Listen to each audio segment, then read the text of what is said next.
আপনি কি জানেন সূরা কাউসারের মধ্যে জটিল এক ম্যাথমেটিক্যাল টার্মকে অসাধারণভাবে শিল্পীর তুলি দিয়ে আঁকা ছবির মতো সুন্দরভাবে সুবিন্যস্ত করা হয়েছে? আপনি কি জানেন কোন হৃদয় বিদারক পরিস্থিতিতে মহান আল্লাহ পাক রব্বুল আলামিন সূরা কাউসার নাজিল করেছিলেন? কত বড় মহা পুরস্কারের ঘোষণা মহানবী হজরত মুহাম্মদ সাল্লাল্লাহু আলাইহি ওয়াসাল্লামের জন্য এবং তার সকল উম্মতের জন্য দেওয়া হয়েছে এই সূরাতে। আপনি কি জানেন কি কি জটিল ম্যাথমেটিক্সের ব্যবহার আল্লাহ পাক রব্বুল আলামিন কবিতার মতো করে সূরা কাউসারে বলেছেন? আসুন জেনে নেই এই সকল প্রশ্নের উত্তর সহ আরও অনেক ইনফরমেশন যা আপনি এর আগে জানতেন না। না টেনে সম্পূর্ণ ভিডিওটি দেখার জন্য অনুরোধ জানাচ্ছি, যাতে করে কোনো তথ্য মিস না করেন। সম্মানিত সুধী, আসসালামু আলাইকুম। মহানবী হজরত মুহাম্মদ সাল্লাল্লাহু আলাইহি ওয়াসাল্লামের এক সাহাবী আনাস রাদিয়াল্লাহু তাআলা আনহু থেকে বর্ণিত, তিনি বলেন, একদিন রাসূলে করিম সাল্লাল্লাহু আলাইহি ওয়াসাল্লাম মসজিদে আমাদের সামনে উপস্থিত হলেন। ইতোমধ্যে একটি সূরা অবতীর্ণ হয়েছে। অতঃপর তিনি বিসমিল্লাহ সহ সেই সূরাটি পাঠ করলেন। সূরাটির নাম সূরা কাউসার। পাঠ করা শেষে মহানবী হজরত মুহাম্মদ সাল্লাল্লাহু আলাইহি ওয়াসাল্লাম বললেন, তোমরা জানো কাউসার কি? আমরা বললাম, আল্লাহ তাআলা ও তার রাসূলই ভালো জানেন। তিনি বললেন, এটা জান্নাতের একটি নহর। আমার পালনকর্তা আমাকে এটা দেবেন বলে ওয়াদা করেছেন। এতে রয়েছে অজস্র কল্যাণ এবং কিয়ামতের দিন আমার উম্মতগণ এই হাউজে কাউসার হতে পানি পান করতে যাবে। আর পানি পান করার পাত্রর সংখ্যা আকাশের তারকাসম হবে। তখন কতক লোককে ফেরেশতাগণ হাউস থেকে হটিয়ে দেবে। আমি বলবো, হে মালিক আল্লাহ পাক রব্বুল আলামিন, হে পরওয়ারদিগার, সে তো আমার উম্মত। আল্লাহ তাআলা বলবেন, আপনি জানেন না আপনার পরে সে কি নতুন মত ও পথ অবলম্বন করেছিল। এই হাদিসটি রয়েছে সহিহ বুখারী, মুসলিম, আবু দাউদ এবং নাসাইতে।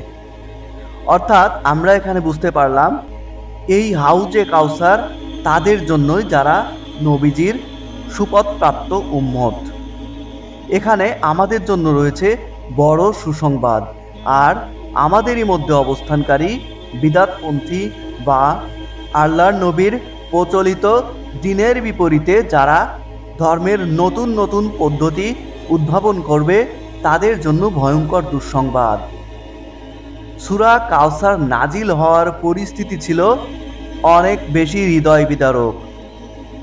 আমাদের প্রিয় নবী সাল্লাল্লাহু আলাইহি ওয়াসাল্লামের একটি পুত্র সন্তান জন্ম নিয়েছিল, যার নাম দেওয়া হয়েছিল কাসেম।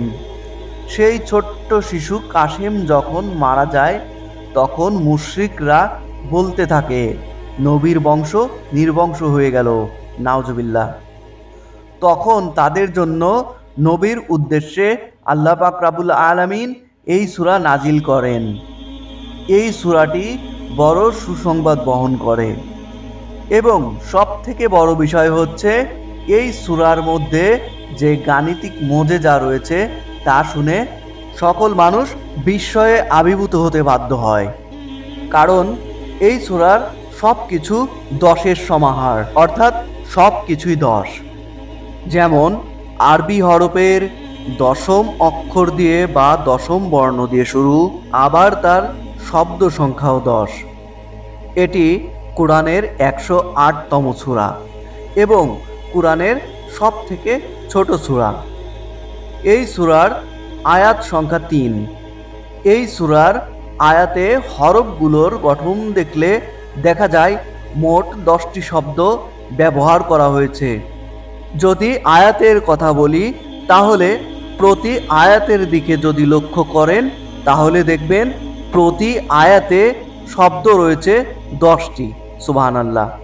এই সূরার তিনটি আয়াতের দিকেই লক্ষ্য করলে দেখা যায় প্রতি আয়াতে শেষের যে অক্ষর রয়েছে অর্থাৎ র হরফটি আরবি বর্ণমালার দশম হরফ বা দশম বর্ণ।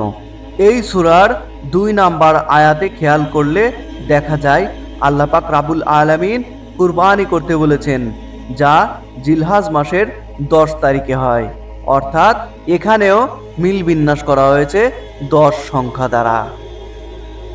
আল্লাহ পাক রাব্বুল আলামিন আমাদেরকে বেশি বেশি জানার এবং নেক আমল করার তৌফিক দান করুন।